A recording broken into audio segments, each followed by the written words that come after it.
Roslin secret of stories ഹോട്ട്സ്റ്റാറിൽ പുതിയതായിട്ട് വന്ന മലയാള സീരീസാണ്. 6 എപ്പിസോഡുണ്ട്. 30 minute 25 minute ഇത്രയൊക്കെ ഡ്യൂറേഷൻ ഉള്ളൂ. ചെറിയ സീരീസാണ്. എനിക്ക് കണ്ടപ്പോൾ തോന്നിയത് ഇത് സത്യം പറഞ്ഞ ഈ തമിഴ് ത്രില്ലർ ചെറിയ ത്രില്ലർ സിനിമകളുണ്ടല്ലോ, അതായത് ആർട്ടിഫിഷ്യൽ വേൾഡിൽ നടക്കുന്ന ഒരു സംഭവം പോലെ എടുത്തു വയ്ക്കുന്ന കുറേ ട്വിസ്റ്റും ടേൺസും അങ്ങനെയൊക്കെ അവസാനം വന്ന് നമ്മളിങ്ങനെ നിർത്തുന്ന ഒരു സിനിമ ഉണ്ടല്ലോ, അതേപോലത്തെ ഒരു സീരീസ്. ഇത് സത്യം പറഞ്ഞാൽ 2.25 മണിക്കൂർ 2 മണിക്കൂറുള്ള ഒരു സിനിമയാക്കാനുള്ള സ്ക്രീൻ പ്ലേ ഒക്കെ ഇതിലുള്ളൂ. പക്ഷെ ഇത് വലിച്ചു നീട്ടി 6 എപ്പിസോഡാക്കി വെച്ചിട്ടുണ്ട്.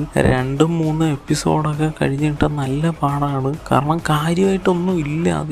4, 5, 6 ഈ എപ്പിസോഡുകൾ. അതിൽ 6ാമത്തെ എപ്പിസോഡ് ഗംഭീരമാണ്. സത്യം പറഞ്ഞാൽ ഒരു 4, 5 അത് വീണ്ടും മറ്റതിനെ അപേക്ഷിച്ചൊക്കെ നല്ല എൻഗേജിങ് ആയിട്ട് പോകുന്നുണ്ട്. മൊത്തത്തിൽ ഒന്ന് കണ്ടു നോക്കാം, അത്രേ ഉള്ളൂ.